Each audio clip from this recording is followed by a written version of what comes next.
Psychologically যে যত এগিয়ে জীবনের প্রতিটা ধাপ তার জন্য ঠিক ততটাই সহজ। এই ধারা যদি সত্যি হয় তবে এমি মার্টিনেজ থাকবেন প্রথম সারিতে।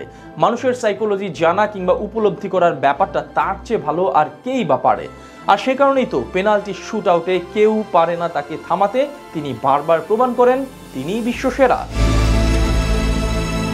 আজ থেকে ৩ বছর আগেও ফুটবল বিশ্বে এক অপরিচিত নাম ছিলেন এমিলিয়ানো মার্টিনেজ, যিনি এখন আর্জেন্টাইন বাজ পাখি হিসেবে সুপরিচিতি পেয়েছে।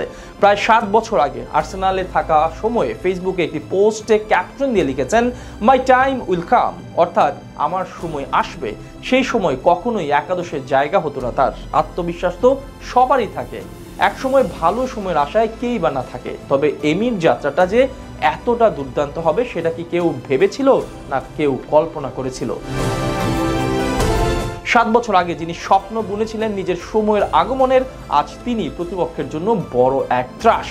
টাইব্রেকারে যখন দুশ্চিন্তায় থাকতে হয় গোলকিপারদের, সেখানে তিনি পোস্টের নিচে দাঁড়ালে যেন দুশ্চিন্তায় পড়ে যায় পেনাল্টি টেকাররাই। এ কারণেই তো তিনি বিশ্বসেরা। ক্লাব আর দেশের হয়ে শেষ 5 বার তিনি যখন মাঠে নামেন পেনাল্টি শুট আউটে, তখন প্রতিবারই জয় পেয়েছে তার দলটা। এটাই বলে দেয় কতটা ভয়ঙ্কর এমি মার্টিনেজ।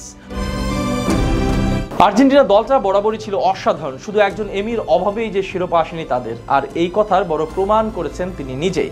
জাতীয় দলের প্রথম চয়েস গোলকিপার হবার পর আর্জেন্টিনার 28 বছরের শিরোপা খরা কাটিয়ে এনে দেন 15তম কোপা আমেরিকা শিরোপা। 36 বছরের বিশ্বকাপের খরা কাটিয়ে এনে দেন 3য় বিশ্বকাপ শিরোপাটাও। 2 আসরে সেরা গোলকিপার হয়েছিলেন তিনি। দেশের হয়ে সাফল্যের পাশাপাশি ব্যক্তিগত পর্যায়েও বেশ সফল তিনি। 2023 সালে ইয়াসিন ট্রফি জয়ের পাশাপাশি সেবার ফিফা বর্ষসেরা গোলকিপারও হয়েছিলেন তিনি। Copa America team of the সিজনে জায়গা করে নেন এমি মার্টিনেজ। 2021 কোপা আর 2022 বিশ্বকাপের গোল্ডেন গ্লোভস জয় করেন এই বাজ পাখি। সত্যি যে তার সময়টা এসে গেছে, তিনি যে নিজেকে নিয়ে গেছেন অনন্য উচ্চতায়। এমি সত্যি অসাধারণ, তিনি যে বাজ পাখি, তিনি বিশ্বসেরা।